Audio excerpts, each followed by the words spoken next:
My story starts in 1798. In 1798, a reverend gentleman called Thomas Malthus published a book called An Essay on Population. And the story Malthus portrayed about population is simple, but a brutal and rather solemn one. And what Malthus argued is that human population has an inherent tendency to continually outstrip the capacity of humans to feed themselves. Population inherently tends to outstrip food supply. At periods of history where humans have been doing relatively well, where real incomes are rising, what tends to happen is humans have more children, and more of those children survive into adulthood. This increases the supply of mouths and people to feed from a given stock of resources.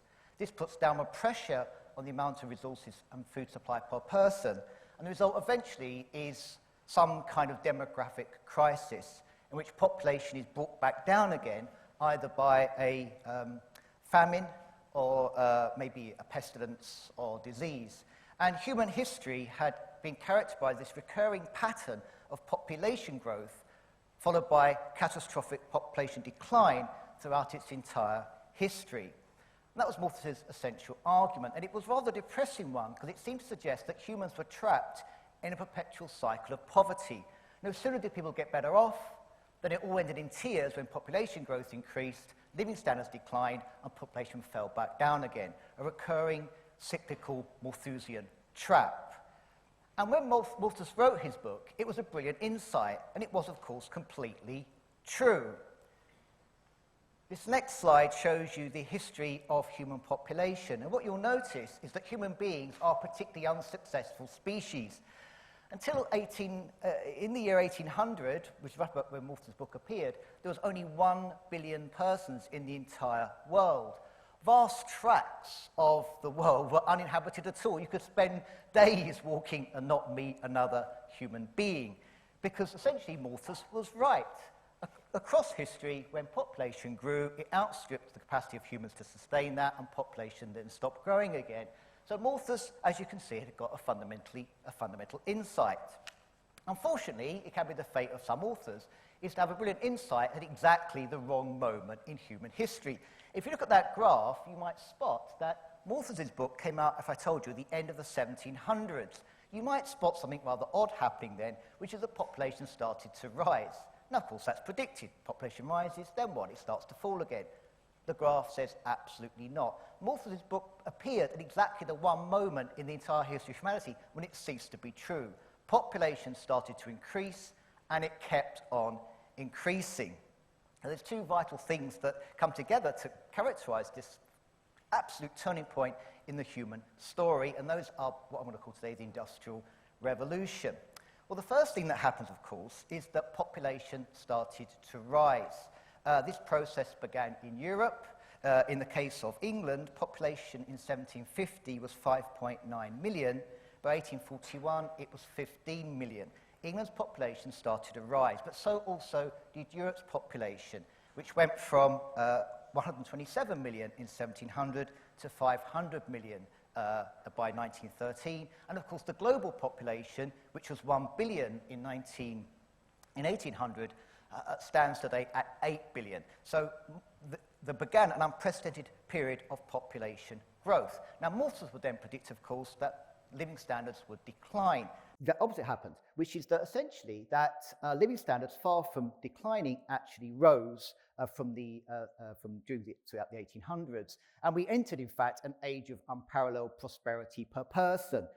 Whereas throughout most of human history, too many people chased too little food. From the 19th century onwards, essentially too much food has chased too few people, and that you'll see, of course, in the growing propensity, particularly in the developed world, of the problem of obesity. Obesity is our problem today, not scarcity. A total revolution in the situation that Malthus talked about.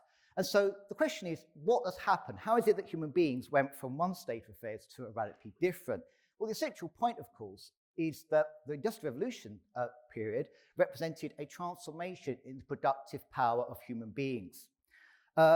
If you go back to medieval times, a medieval worker would struggle in their day's work to provide enough food for their family and maybe some surplus to feed maybe a kingly elite and the church. As we enter the 19th and 20th century, one worker not only can feed a growing family ever better, but can also sustain large numbers of merchants, shopkeepers, doctors, lawyers, medics, teachers, retired people.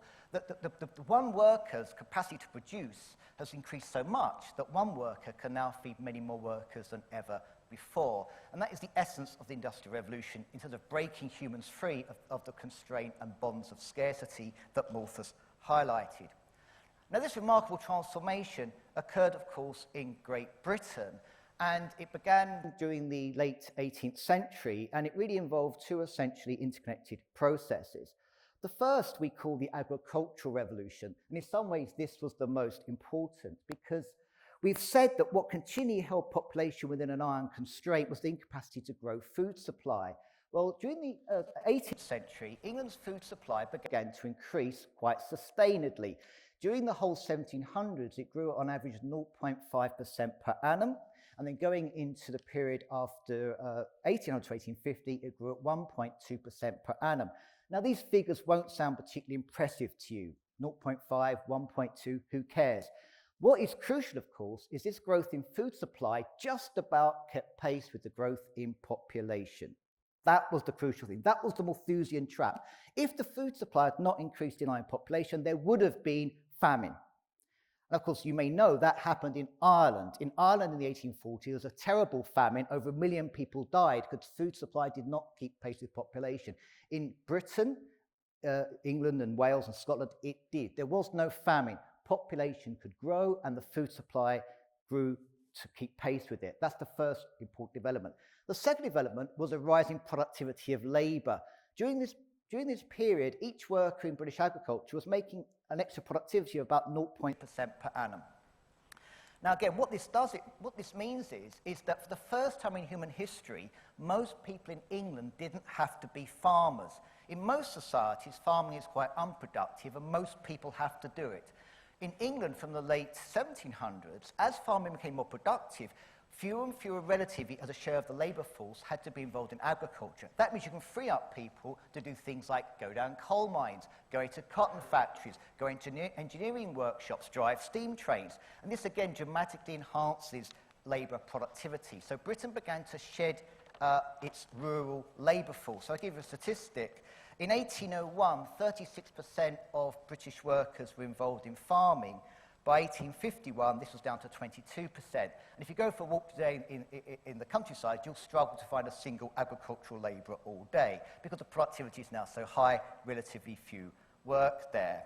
What was going on here were basically new forms of crop rotation, new forms of field organisation, better drainage, more use of fertiliser. The effect of this was to increase agricultural output just sufficient to feed this growing population. The second key development is that of the Industrial Revolution proper, what you and I would think of as the Industrial Revolution, which was, of course, the growth of modern industry, the steam engine, the cotton factory, the steam-powered railways, the coal mines. Now, that also began in the late 1700s, and what it meant is that British industrial output grew at about 2.5% per annum.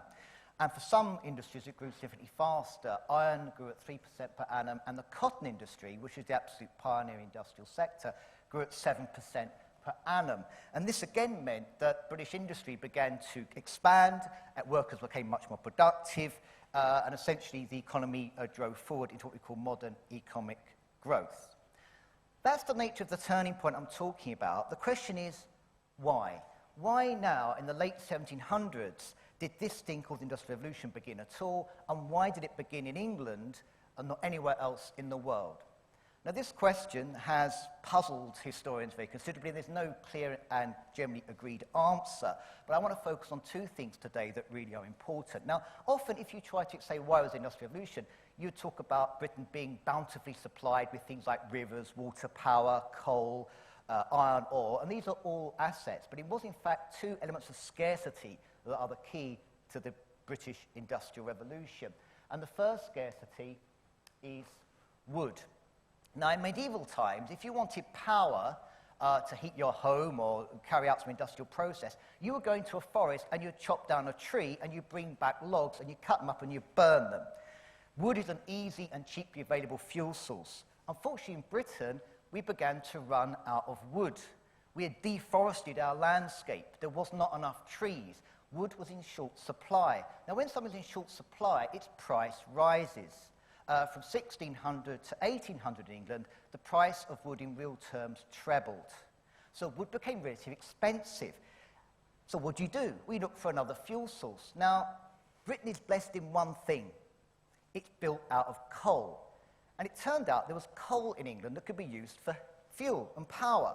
Now, people would, if I gave you a choice, go and get me some fuel, would you dig a coal mine or chop down a tree? You'd chop down a tree. Unfortunately, there were no trees to chop down, so people were forced to dig coal.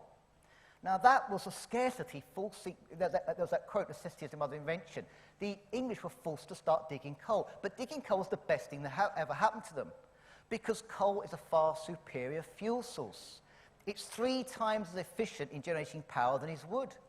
And the coal then led to the growth of the steam engine, because steam engines require a lot of fuel efficiency, it's very expensive to run, and only really coal could deliver that. So by being forced into coal, Britain was forced into the steam engine and the modern factory system, and that was what really unleashed British power.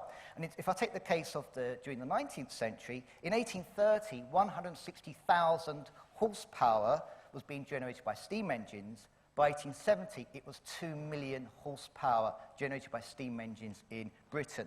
And in effect, what happened, if you want to easily think about the Industrial Revolution, the Industrial Revolution was really a process where we tapped vast unused reserves of carbon. Obviously, we used to get carbon from trees, but the trees ran out. But then we discovered fossilized trees, i.e. coal. So the Industrial Revolution was a great surge in the use of carbon. Now, of course, we are concerned about that, because that's exactly what is attributed, people say is attributed to global warming. That was not thought of then. In a way, the British people discovered coal, a massive power supply, and that really helped to transform our society and our economy. The second thing we were in short supply was people. Now, the British population never been that high, and our population growth had always been quite slow. I'll give you one factor there. Women in Britain tend to marry late. In most of history, English women would marry in their mid to late 20s, which means that you can have relatively fewer children. England was not bountifully provided with population. At the same time, England was growing with the growth of trade, particularly the shipping coming across the Atlantic, London particularly. And the effect of this was to drive up English real wages. Again, labour was scarce, wages were rising. And the effect of this was to mean that English labour was relatively expensive. Now, if a worker is expensive, it's worth trying to substitute machinery for workers. Now, in many countries around the world, that was not worth it because labour was cheap. But in Britain, labour was expensive. These figures here give you a way of comparing real wages across the world. And you'll see that wages in London were about 4 times higher in real terms than comparable wages in Florence in Italy, and they were 10 times, for example, the wages in Delhi. So if you were a manufacturer in Italy, you'd use hand process to make cotton. But in England, it was worthwhile investing in machines because English labour was relatively expensive. And when they took machines across to France, for example, that had been developed in England, the French didn't want them because they could more cheaply manufacture things by hand. So again, England, by its relative scarcity of labour and its high wages, was forced to mechanise, but that, of course, unleashed productivity in ways that hand processes cannot. So this, then, was the Industrial Revolution, which I'm calling the fundamental turning point in human history, a revolution in industry, in agriculture, and in transportation. And what it above all introduced was the concept of sustained economic growth, something we've taken for granted, but was not known in history before about 1800. But after 1800, the British economy began to grow, the European economy began to grow, and then the world economy began to grow. So basically the whole world entered a phase of economic growth, and this has led to abundance. It's led to abundance of things in our houses, better houses, large cities, global supply chains, the modern internet, and all the facilities that we enjoy today were unleashed by this process. However, of course, it also had some bads associated with it. Pollution, deforestation, the loss of biodiversity. I'm not saying the Industrial Revolution was a necessarily good thing. What I am saying is it was a transformational thing. It left the world changed forever, and that's why I say it was the greatest turning point in the history of humanity. Thank you.